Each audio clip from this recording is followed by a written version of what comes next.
একবার আইরে কুলে ওই আমার স্থাপিত পরাণ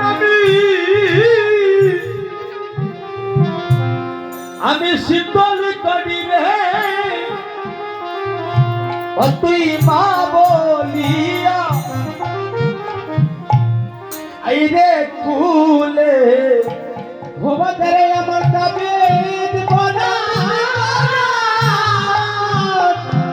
শীতল করি রে ভবতারে বলিয়া বাতারে আইরে কুলে ওই আমার স্থাপিত পরাণ আমি শীতল করি বাচ্চারে মা বলিয়া আইরে কুলে ওই আমার সাথী পারা আমি শীতল করি রে বছরে মামলিয়া আরে কুলে অতি মা বলিয়া আইরে কুলে একবার মামলিয়া ওরে আইরে কুলে অতি মা বলিয়া আইরে কুলে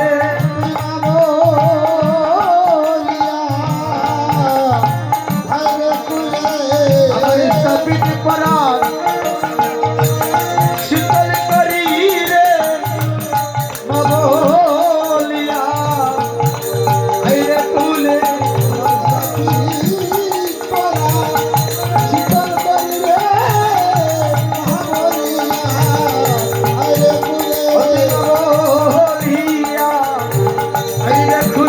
অতি মা বলিয়া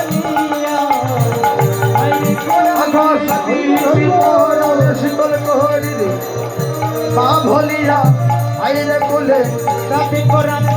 করি রে মা ভলিয়া আইরে কুলে হরিবল হরিবল হরিবল দিন যায়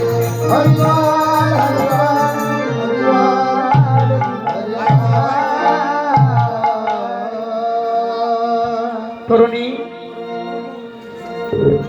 মা কিন্তু জানে আমার সন্তান আর আমার কাছে আসবে না, তাই মায়ের নিকট হইতে বিদায় নিয়ে জেঠুর কাছ থেকে বিদায় নিয়ে ওই যুদ্ধের দিকে রওনা দিল। ও বাবা, ওই যুদ্ধ ক্ষেত্রে গিয়ে নল আর গোপ তাদের সঙ্গে প্রথমে যুদ্ধ, তারা পরাস্ত হল। তারপর ওই রামকে কবর দেওয়া হলো। জানো না, এমন এক বীর এসে উপস্থিত হয়েছে যে কিনা আমাদের সবাইকে পরাস্ত করে দিয়েছে। এক একজন যুদ্ধে, এত বড় বড় যুদ্ধ সবাই পরাস্ত হচ্ছে। ও প্রভু, তুমি যাও একবার গিয়ে দেখো সেই যুদ্ধটাকে। ও বাবা, রামচন্দ্র মনে মনে ভাবলে এত বড় যুদ্ধ আমার কি একটু দেখতে হয়। রামচন্দ্র গেলে গিয়ে দেখলেন এমন এক যুদ্ধ এসেছে যে যুদ্ধ আর কখনো এই রণভূমিতে দেখে। আমি তো অনেক যুদ্ধ দেখেছি, আমি কতজনকে পরাস্ত করেছি। আজকে এমন এক যুদ্ধ এসেছে, আজ তার উপর আমি বাণ নিক্ষেপ করার আগেই তো আমি পরাস্ত হয়ে গিয়েছি। আমি কিভাবে তার উপরে বাণ নিক্ষেপ করব? কথা হয় না, কথা হয়। রামচন্দ্র অবাক হয়ে গেল, আমি যে তার উপরে বাণ প্রহার করব, সেই যুদ্ধার সর্ব অঙ্গের মধ্যে রাম নাম। তাহলে যদি সদা সর্বদা এই সারা শরীরের মধ্যে অঙ্গের মধ্যে রাম নাম লেখা থাকে, তুমি বলো আমি বাণটা মারার জায়গাটা আমি যে বাণ প্রহার করব, ওই বাণ প্রহার করার মতো আর জায়গা নেই। কিন্তু যুদ্ধ করতে এসেছে, যুদ্ধ করতে হবে। তাই রাম আর তরুণেশ্বরের সাথে যুদ্ধ হচ্ছে।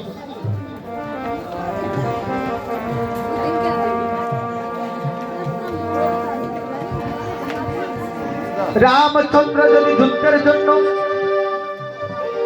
তীর নিক্ষেপ করে, সেই তীর ওই ফুলের মালা হয়ে ওই তরুণ সেনের গলের মধ্যে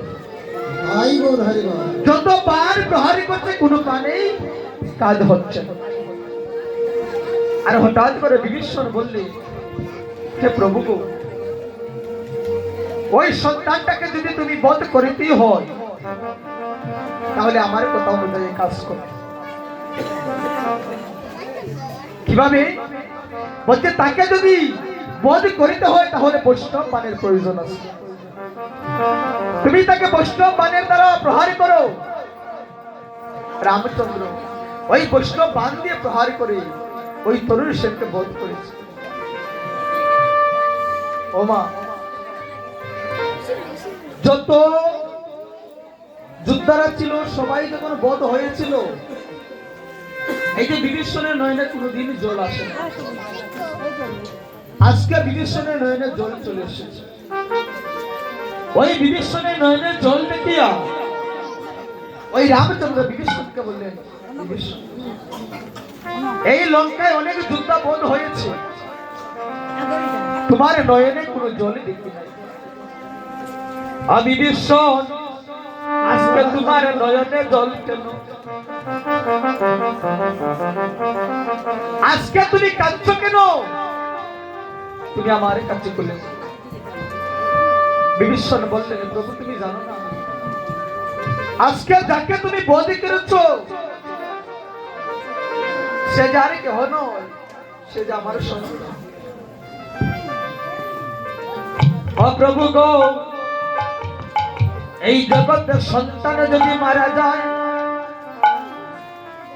তার পিতার কি নয়নে জল আসবে?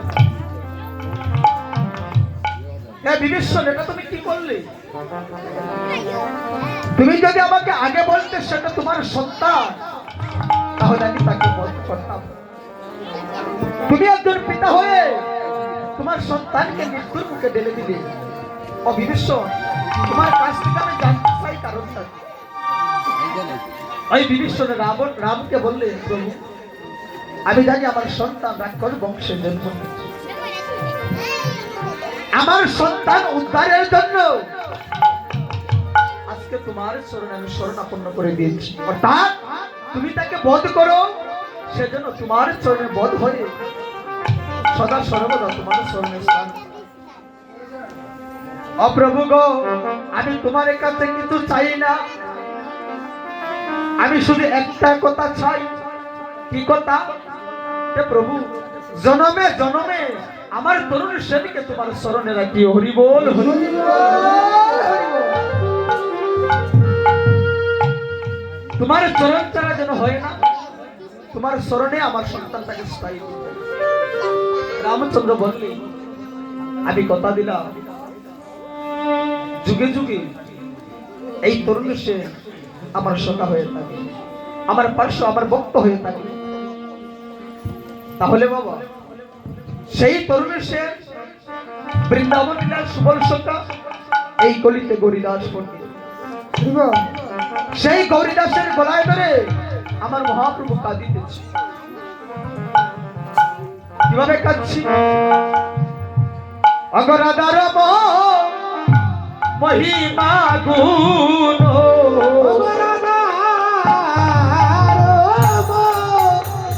মহিমা গুণ, অগরাদার মহিমা গুণ,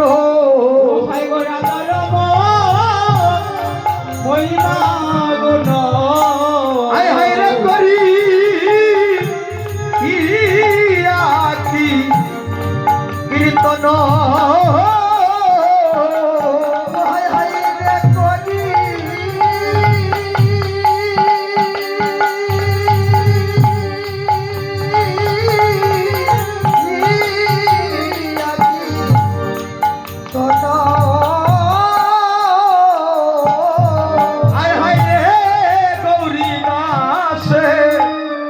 অগগলাই করে আজি করে এ করহে রুদন ও হায় রে গৌরী দাসে হরি বল হরি বল হায় দরে করে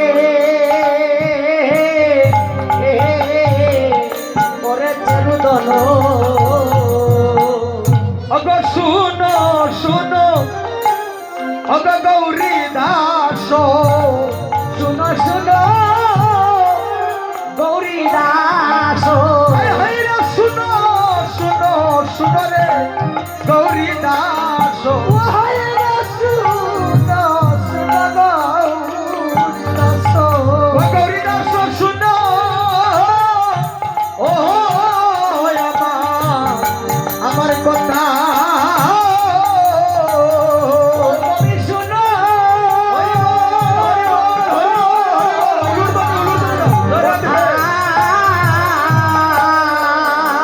আয় হায় রে আমারে লো অগলইয়া চলো আমার নাও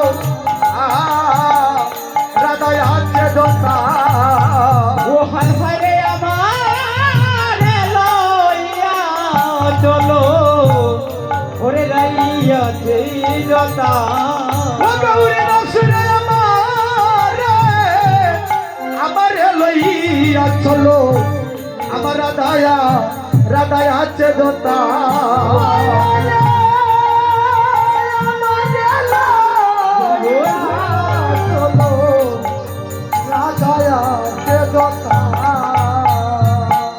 দেখে গরিদাদ বলছে তুমি কি বলছো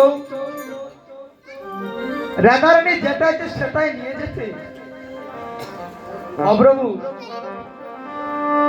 এই জগতে ছোট্ট বাচ্চারা যেভাবে কথা বলে আজকে তুমি সেইভাবে কথা বলতেছো অবুঝ বালক হয়ে গিয়েছো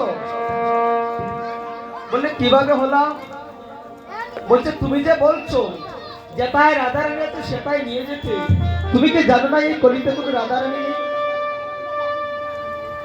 এই কলিতে কোনো রাধারানী নেই